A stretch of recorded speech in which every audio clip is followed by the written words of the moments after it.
এখন আমরা আছি সারিতে, আর এখান থেকে চোপতা আরও 10-15 কিলোমিটার দূরে। এখন বাজে 8:25, আমরা এই পোয়া খাচ্ছি।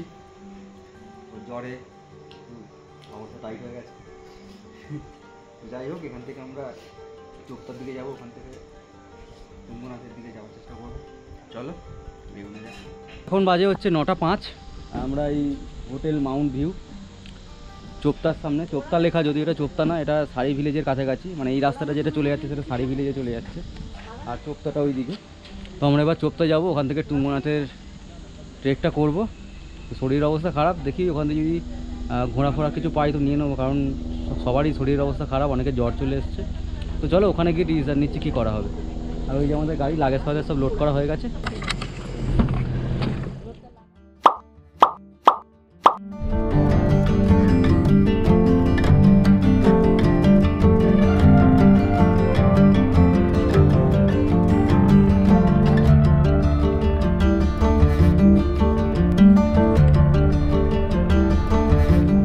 রোদ ঝলমলে আকাশে দূরের চৌখাম্বা রেঞ্জকে দেখতে দেখতে আমরা এগিয়ে চললাম চোপতার উদ্দেশ্যে।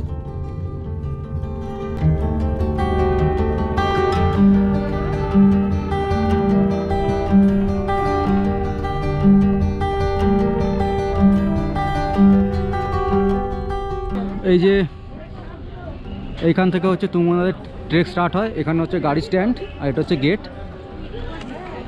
এখান থেকে পুরো 3.7 কিলোমিটার ট্রেক করে ওপরে যেতে হবে, সেখানে তুঙ্গনাথ, আর তার থেকে 500-600 মিটার ওপরে হচ্ছে চন্দ্রশিলা।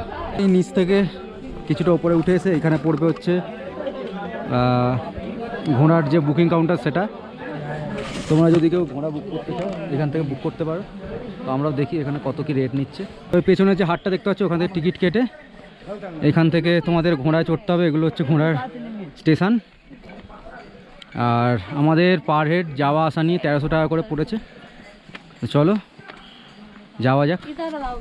ভাইয়া बैठो पहले।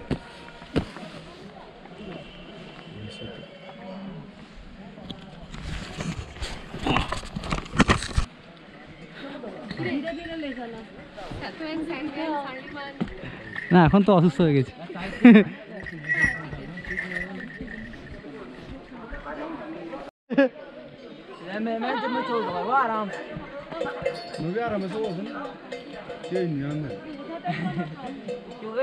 চাপ দিয়ে ওঠো।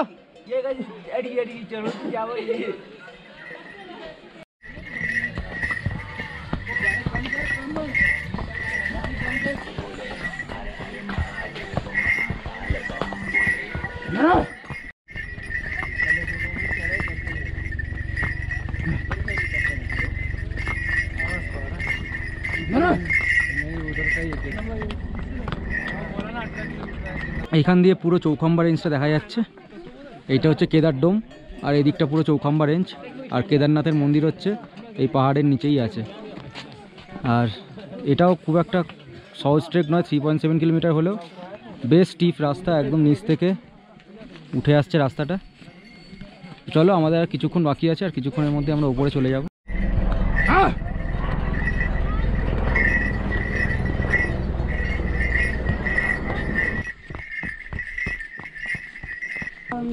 এটা হচ্ছে তুঙ্গনাথ মন্দিরের গেট, ওর পেছনে তুঙ্গনাথ মন্দির আছে।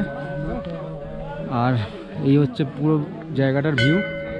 আর এই দিক দিয়ে রাস্তাটা সোজা চলে গেছে, ওটা হচ্ছে চন্দ্রশিলা যাচ্ছে টপে।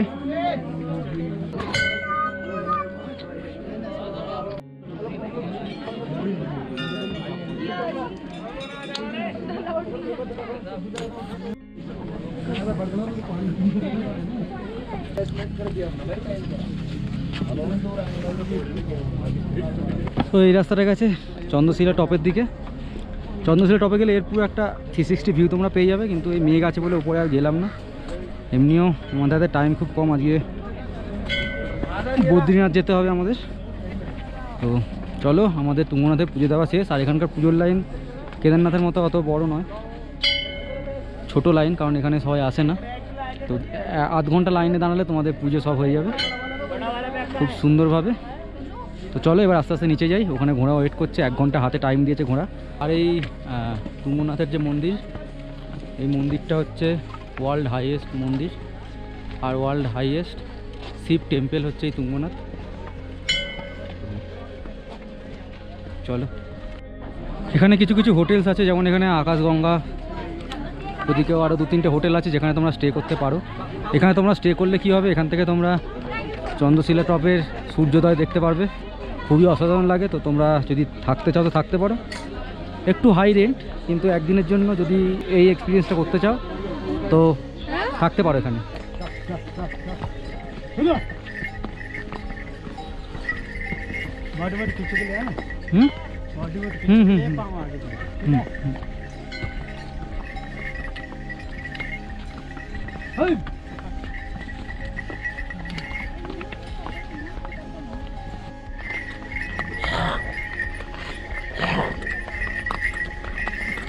তুঙ্গনাথের ট্রেকের পথে তোমাদের চোখে পড়বে এরকম অনেক ছোট বড় ঘুঘিয়াল।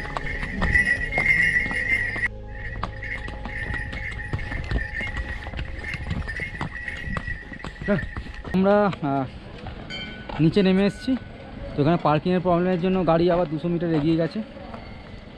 আর ঘোড়ায় যেতে আসতে 1 ঘন্টা 2 ঘন্টা সময় লাগবে, আর উপরে পুজো দেওয়ার এই করতে আরও 1 ঘন্টা সময় ধরে নাও। যদি ঘোড়ায় যাও তাহলে 3 ঘন্টা, আর যদি পায়ে হেঁটে যাও তাহলে ওটা ডবল হয়ে যাবে, 6 ঘন্টা লাগবে টোটাল এটা করতে। আর এটাও খুবই হার্ড ট্রেক, 3-3.5 কিলোমিটার হিসাবে ভাবলে তোমরা ভুল করবে। ওই দূরে যেখানে সূর্যের আলোটা পড়েছে দেখতে পাচ্ছ কিনা জানি না, ওখানে হচ্ছে মন্দিরের মেন গেটটা ছিল, আর ওখান থেকে প্রায় 800 মিটার মতো দূরে আমাদের হেঁটে আসতে হয়েছে। হেঁটে এসে এখানে গাড়িটা আছে, কারণ এই সব রাস্তা পুরো জ্যাম হয়ে গেছে, আর সামনে দুটো বাস এমনভাবে আটকে আছে ওর জন্য কোনো গাড়ি যেতেও পারছে না, আসতেও পারছে না, যে এখান থেকে গাড়িটা ব্যাক করে গিয়ে আবার ওইখান থেকে আমাদেরকে পিক আপ করে নিয়ে আসবে, তো সেটা পাচ্ছে না, কারণ এখানটা পুরো জ্যাম। তো এই হচ্ছে ব্যাপার। আমাদের 4 জন চলে এসছে, আর একজন মেম্বার এখনও আসেনি, তো ওরা আসলেই আমরা এখান থেকে বাকি বদ্রীনাথের যে জার্নিটা সেটা শুরু করব।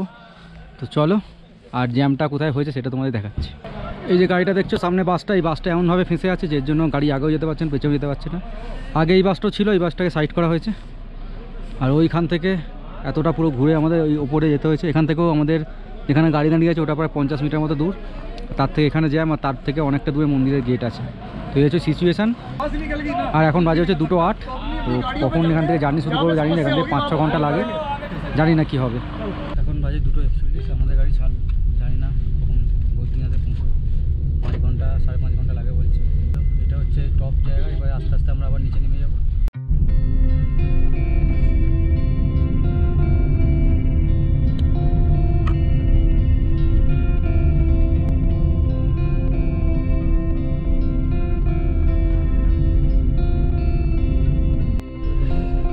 আচ্ছা আচ্ছা,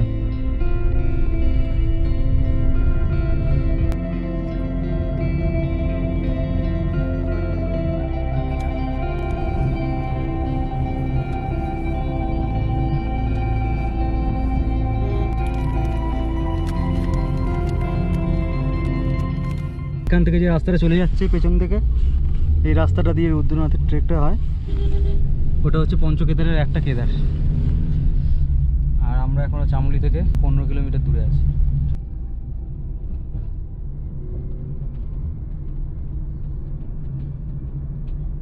এখন বাজে 5টা, আর আমরা এখন গোপেশ্বর এসেছি। এখান থেকে এখনও 100 কিলোমিটার যেতে হবে বদ্রীনাথে, 4 ঘন্টা লাগবে দেখাচ্ছে, দেখা যাক কী হয়।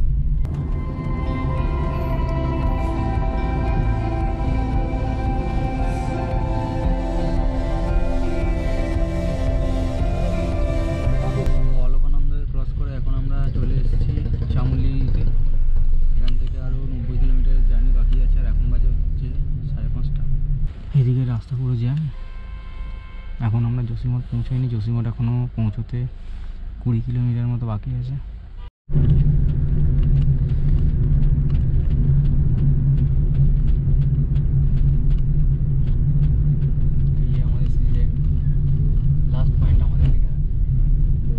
এইভাবে চাঁদের আলোকে সঙ্গে নিয়ে পথ চলতে চলতে আমরা কখন যে বদ্রীনাথ পৌঁছালাম সেটা আমরা নিজেরাও জানি না। চলো, বদ্রীনাথে আবার তোমাদের সাথে ফিরে আসছি পরবর্তী পর্বে। ততক্ষণের জন্য টাটা, সুস্থ থেকো, ভালো থেকো।